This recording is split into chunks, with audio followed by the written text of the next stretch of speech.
When did your childhood end? Mine ended on a Tuesday night when I was 9 years old, not gradually like most kids, but all at once, in the span of about 10 minutes that changed everything I thought I knew about the world. Up until that night, I'd had what you'd call a perfect childhood. My parents both worked late, so our neighbor Mrs. Patterson watched me after school most days. She was this sweet older lady who baked cookies and let me stay up past my bedtime watching cartoons. Everyone in our neighborhood loved Mrs. Patterson. She'd lived on our street for 30 years, always volunteering for block parties, bringing casseroles when people got sick. My mom called her a godsend because finding good childcare was nearly impossible. But there were these little things that started bothering me around month 3. Things that seemed harmless at the time, but looking back, should have been massive red flags that something was very wrong. Like how she always made me wash my hands the second I walked through her door, even if they were already clean. And not just wash them, but scrub them with this special soap that smelled like hospitals and stung my skin. She had all these weird rules about where I could sit in her house. Only the blue chair in the living room, never the couch, never the kitchen table. She said the other furniture was too delicate for children, but I'd seen her own grandkids jumping all over everything when they visited. The strangest thing was how she acted when my parents called to check on me. She'd get this fake, cheerful voice that sounded nothing like her normal tone, almost like she was performing for an audience. And she was obsessed with my daily routine, had to know exactly what I'd eaten for lunch, what I'd done at school, who I'd talked to. She'd write everything down in this little notebook, which she claimed was to tell my parents later, but she never actually shared any of it with them. One afternoon, I got sick at school and came home early. Mrs. Patterson wasn't expecting me for another 2 hours. I let myself in through our back gate like always, planning to knock on her door. But when I got to her kitchen window, I could see inside, and she wasn't alone. There were 2 men I'd never seen before sitting at her table, and she was showing them photographs. Lots of photographs spread across the surface. I couldn't see what was in the pictures from my angle, but I could see Mrs. Patterson pointing at them and the men nodding and taking notes. One of them was wearing latex gloves like a doctor. When I knocked on her front door, it took her almost 5 minutes to answer, and when she did, she looked flustered and out of breath. The men were completely gone. She acted normal, but kept glancing toward her kitchen like she was worried about something. That night, I told my parents what I'd seen. They said Mrs. Patterson was probably just getting some repair work done and showing the men what needed to be fixed. It sounded perfectly reasonable. But the next day at school, my teacher, Mrs. Rodriguez, asked me to stay after class. She said some people had been asking questions about me around the school, wanting to know my schedule and which door I usually left from. When I got to Mrs. Patterson's that afternoon, I decided to test something. I told her I'd forgotten my backpack at school and needed to go back to get it. She got this panicked look and insisted on driving me herself, which she'd never offered to do before. On the way back from school, I noticed she took a completely different route home, a longer route that went past the park and the shopping center.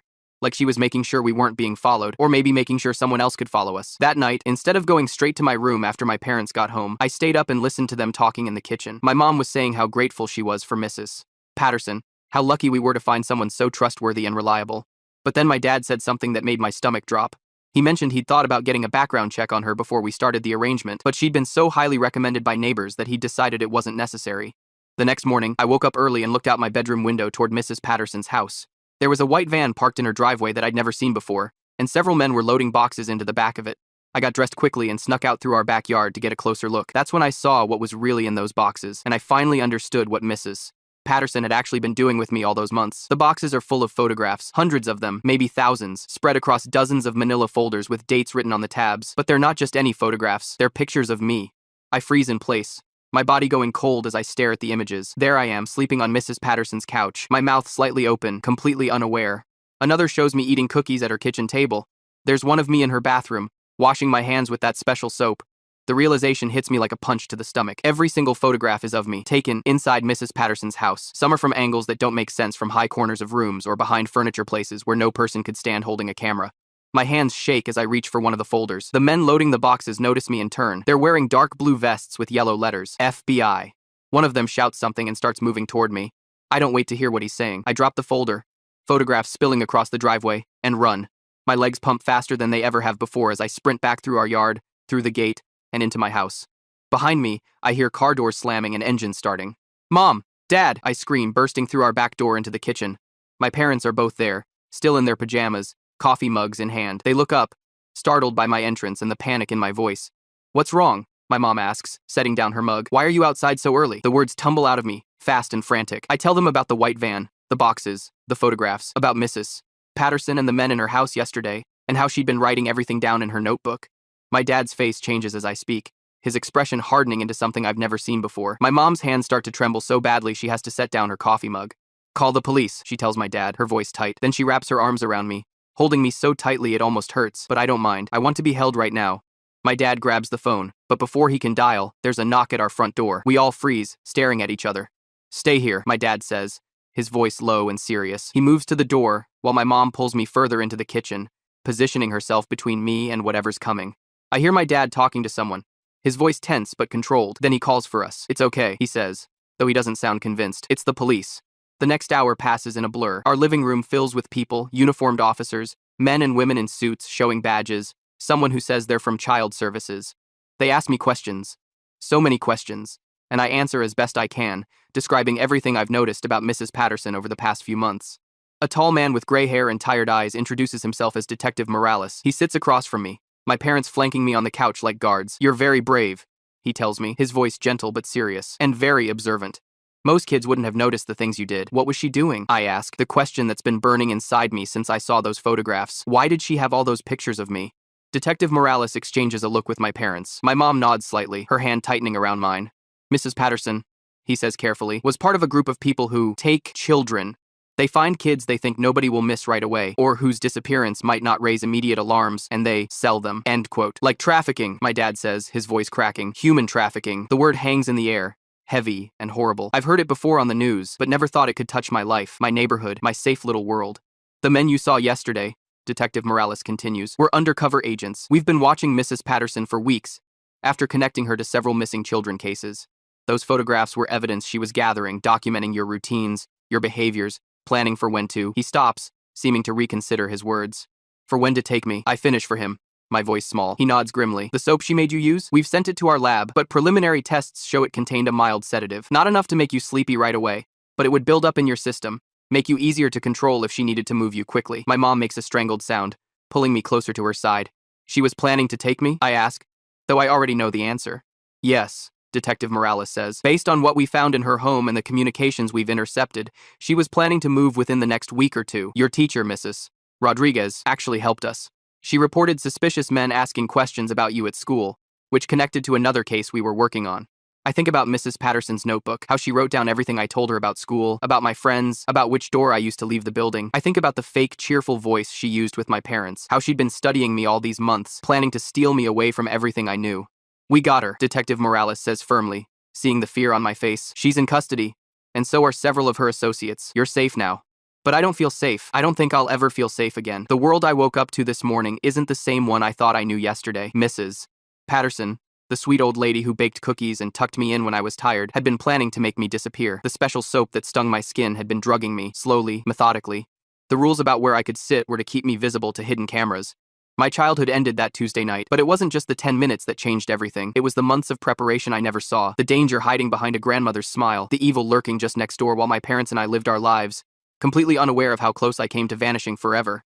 The next few days pass in a blur of police officers, FBI agents, and social workers coming in and out of our house. I hear my parents talking in hushed voices when they think I'm asleep, using words like trauma and safety protocols. I pretend not to notice how my dad checks the locks 3 times each night now, or how my mom's eyes fill with tears whenever she looks at me. Detective Morales returns with a female agent named Ramirez, who specializes in cases involving children. They sit with me at our kitchen table while my parents hover nearby, ready to step in if I get too upset. We found hidden cameras throughout Mrs. Patterson's house, Agent Ramirez explains gently. She places photographs on the table, not the ones of me, but images showing tiny black devices disguised as smoke detectors, wall outlets, and even hidden inside the bathroom air freshener.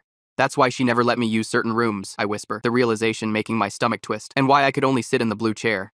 Detective Morales nods. The blue chair was positioned perfectly for maximum camera coverage. She was documenting your behaviors, your reactions, building a profile. My mom makes a choked sound from behind me. I feel her hand on my shoulder squeezing too tight, but I don't mind. What about her notebook? I ask. She was always writing in it. Agent Ramirez exchanges a glance with Detective Morales before answering. We found several notebooks. They contain detailed information about your daily routines, your likes and dislikes, even notes about when you seemed most tired or compliant. She wrote down that I'm afraid of the dark, I say, remembering how Mrs. Patterson always asked such specific questions, and that I get stomach aches when I'm nervous. She was identifying vulnerabilities, Detective Morales explains, things she could exploit if she needed to control you quickly. My dad speaks up, his voice tight. What about the men my child saw at her house, the ones looking at the photographs? They were undercover agents. Agent Ramirez says, we'd been monitoring Mrs. Patterson for several weeks after connecting her to a larger trafficking network. Those men were documenting evidence. Mrs. Rodriguez knew something was wrong, I say suddenly, remembering my teacher's worried face. She told me people had been asking questions about me at school. Detective Morales leans forward. Your teacher was instrumental in this case. She reported 2 men who came to the school claiming to be educational consultants.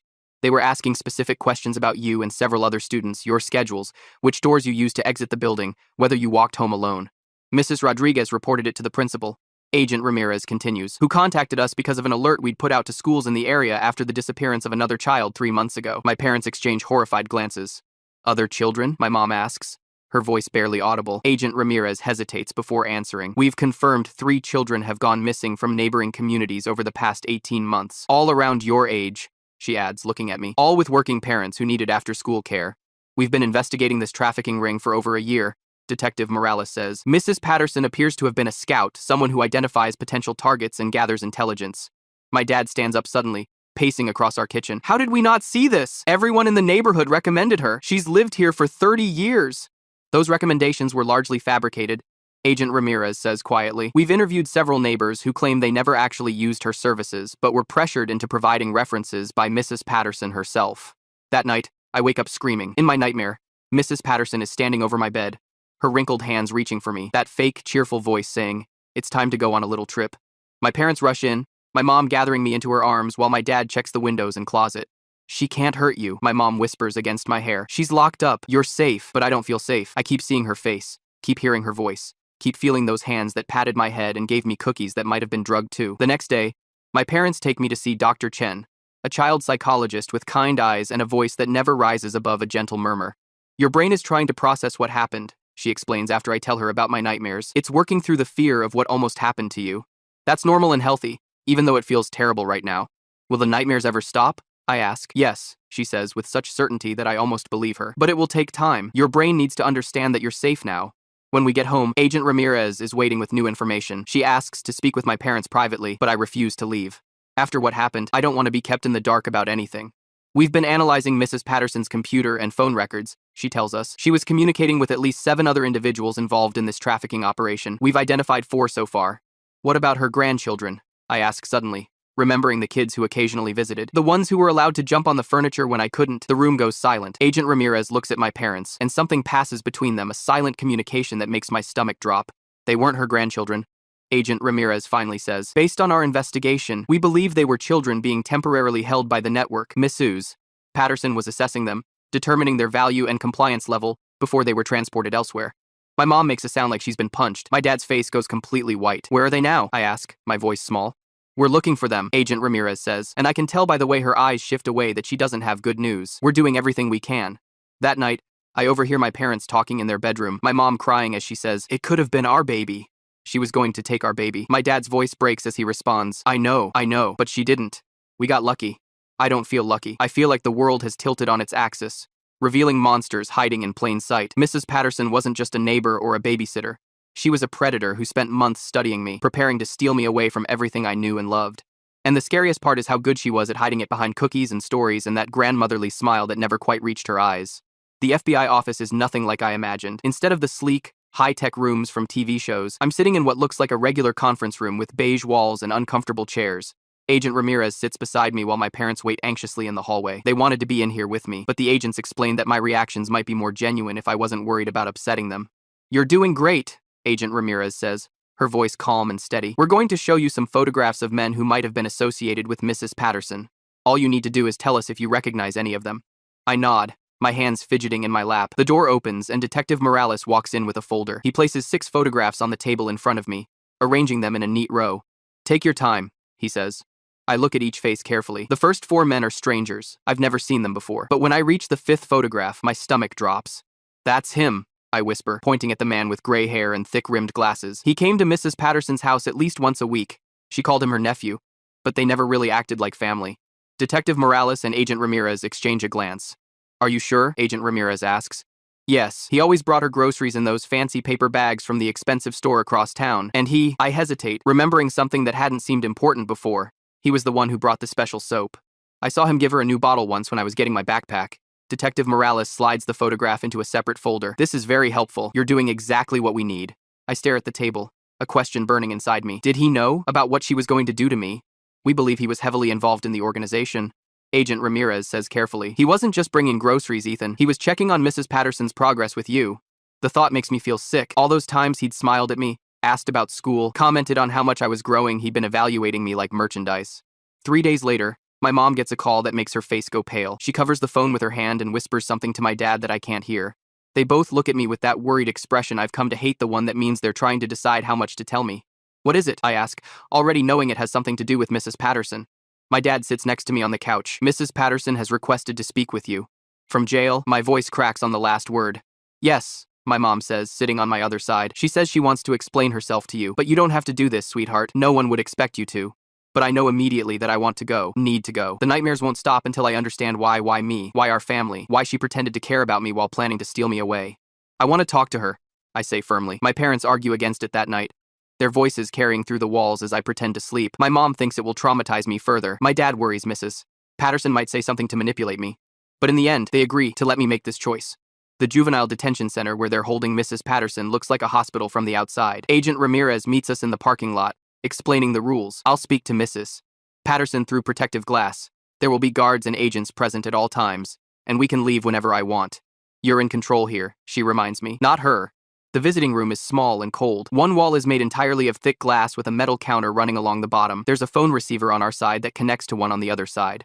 When they bring Mrs. Patterson in, I almost don't recognize her. Without her flowery dresses and carefully styled white hair, she looks smaller, older. Her prison uniform hangs loose on her frame, and without makeup, her face is pale and lined. She shuffles to her seat, handcuffs clinking as she moves. Our eyes meet through the glass, and for a moment, neither of us speaks. Then she reaches for her phone, and after a nod from Agent Ramirez, I pick up mine. Thank you for coming, Mrs. Patterson says, her voice exactly the same as I remember that gentle grandmother tone that now sends chills down my spine. I didn't think your parents would allow it. Why did you want to see me? I ask, proud that my voice doesn't shake. She looks down at her hands. I wanted to tell you that I did care about you. In my own way. That wasn't all pretend. Anger flares inside me, hot and sudden. You were going to take me away from my family. Yes, she admits, not denying it. But I convinced myself it was for your own good, that you deserved better than parents who were never home. That's not true, I say fiercely. My parents love me. Mrs. Patterson sighs. I know that now. But at the time, after my husband died 5 years ago, I was so alone. That's when they found me, the people in the organization. They said I could help children who needed better homes, better lives. They made it sound noble. But you were selling kids, I say bluntly. She flinches as if I've slapped her. Not at first. At first, I really thought I was helping place children with wealthy families who would give them opportunities. By the time I realized what was really happening, I was already in too deep. They had evidence of my involvement. I couldn't get out. I lean forward, the question that's been haunting me finally finding voice. Why me? Why did you pick me? Mrs. Patterson's eyes meet mine, and for the first time, I see genuine regret there. Your parents' work schedules. You were alone so often, and no one checked on you for hours. You were convenient, she pauses, and you were trusting. Kind. You never questioned why I had so many rules or why I wrote everything down. You just accepted it. The truth hits me like a physical blow. My own nature, the things that made me who I am, had made me a target. I want you to know, Mrs. Patterson continues, her voice dropping lower, that I was starting to have doubts about you specifically. I told them I needed more time. That's why they sent those men to check on my progress. They were getting impatient. My dad shifts beside me, his hand finding mine and squeezing tight. Did you ever think about what would happen to me? I ask, after you took me? Mrs. Patterson's face crumples. I tried not to. It was easier that way. I stand up suddenly, unable to hear anymore. I'm done. As Agent Ramirez leads us toward the exit, Mrs. Patterson calls out one last thing that makes me freeze in my tracks. I'm sorry, Ethan. For what it's worth, I'm helping them find the others now, the children who weren't as lucky as you. In the car ride home, I stare out the window in silence. The world outside looks exactly the same. People walking dogs, kids riding bikes, neighbors watering lawns, but everything has changed. I've changed. Are you okay, sweetheart? My mom asks, turning to look at me from the front seat. No, I answer honestly, but I think I will be. And it's true. Seeing Mrs. Patterson like that small, old, afraid has shifted something inside me. She's not the monster from my nightmares anymore. She's just a sad, lonely woman who made terrible choices that almost destroyed my life. I know I'll never be the same person I was before all this happened. That innocent 9-year-old who trusted everyone and felt safe everywhere is gone forever. But maybe that's not entirely bad. Maybe seeing the darkness in the world will help me recognize it faster next time, help me protect others from what almost happened to me. As we pull into our driveway, I make a silent promise to myself. I won't let this break me. I won't let Mrs. Patterson and her trafficking ring take anything more from me than they already have. They almost stole my future. I won't let them steal my present too. The trial begins in early spring, almost 6 months after that Tuesday morning when I discovered the photographs. I sit in a courtroom that feels too big and too cold, my parents flanking me like protective sentinels. Mrs. Patterson sits at the defendant's table, looking even smaller than she did in the detention center. She doesn't turn around to look at me, but I can see her shoulders tense when we enter. You don't have to do this, my mom whispers, squeezing my hand. The prosecutor said your written statement would be enough. I want to. I insist. I need to. When they call my name, my legs feel wobbly as I walk to the witness stand. The judge, a woman with kind eyes and silver-streaked hair, explains that I can take breaks whenever I need them. The prosecutor asks me to tell the court what happened, starting with when Mrs. Patterson began watching me after school. I speak clearly. Just like we practiced with Agent Ramirez, I described the special soap that stung my skin, the rules about where I could sit, how she documented everything in her notebook. I explained finding the photographs of myself sleeping, eating, even using the bathroom. When I describe the white van and the boxes full of surveillance photos, my voice only wavers once. Mrs. Patterson stares at the table the entire time, never meeting my eyes. And did you recognize anyone else involved in these activities? The prosecutor asks. Yes, I say, pointing to a man sitting with the other defendants. That's the man who visited Mrs. Patterson regularly, the one who brought the special soap. By the time the trial ends 3 weeks later, 12 people are convicted for their roles in the trafficking ring. Mrs. Patterson testifies against all of them, describing the entire operation in exchange for a reduced sentence. She'll still spend at least 15 years in prison. She helped us locate 3 missing children. Detective Morales tells my parents when it's all over. Without her cooperation, we might never have found them. I want to feel good about that, but I can't stop thinking about the children they didn't find. We moved 2 months after the trial. Our new house is in a different school district, 30 miles away from our old neighborhood. It has a security system with cameras covering every entrance and motion sensors that send alerts to my parents' phones. My bedroom window only opens 6 inches, just enough for fresh air, not enough for anyone to get in or out. What do you think? My dad asks, as we stand in my new room, surrounded by moving boxes. I know it's smaller than your old one. It's perfect, I tell him, and I mean it. The room faces the front yard, where I can see anyone approaching the house. There's no tree near my window, like at our old place. No hiding spots, no blind corners. My new school knows about what happened. The principal, counselors, and my teachers have all been briefed. I have a special code word that anyone picking me up must provide, and a panic button app on the phone my parents finally decided I was old enough to have. I create my own safety systems too, secret phrases that mean different things, just between me and my parents. If mom says, we should get pizza tonight, it means everything is normal. If she says, let's have pasta, it means something's wrong, but she can't say it directly. Dad has his own codes. Great weather today means all clear. Looks like rain means be on alert. My therapist, Dr. Chen, says these systems are healthy coping mechanisms as long as they don't control my life. It's your brain's way of creating order from chaos, she explains during one of our twice-weekly sessions. The important thing is that these safety measures help you feel secure without preventing you from living normally. Some days are better than others. I still have nightmares about Mrs. Patterson standing over my bed, still flinch when strangers get too close in public places. I've memorized every exit in my school, my favorite stores, even at Dr. Chen's office. I notice things other kids don't, adults who watch children too closely, vans that drive by multiple times, people who ask too many personal questions. Hypervigilance, Dr. Chen calls it. It's a common response to trauma. With time, it should become less intense. 5 years pass. I'm 14 now, and the nightmares only come once or twice a month instead of every night. I still use the code words with my parents, still check the security system before bed, but I can go to sleepovers at friends' houses now without panicking. I can walk to the corner store with other kids from the neighborhood. Last summer, I started volunteering with a child safety organization that visits elementary schools. We teach kids about tricky people and warning signs, adults who ask for help, who offer special treats, who try to keep secrets. I don't tell my own story, but I use what I learned from it. Trust your instincts, I tell them. If something feels wrong, even if you can't explain why, listen to that feeling. After one presentation, a quiet girl with braided hair approaches me while the other kids line up to leave. The man who picks up my little brother from daycare gives him candy and says not to tell their mom, she whispers. Is that a tricky person? I alert the program coordinator immediately. 2 weeks later, we learn that the girl's disclosure led to the arrest of her mother's boyfriend, who had been planning to take her brother out of state. You saved that little boy, my mom says when I tell her, tears in her eyes. You turned what happened to you into something good. The letter arrives on my 15th birthday. My parents debate whether to show it to me, but ultimately decide I should choose for myself. Mrs.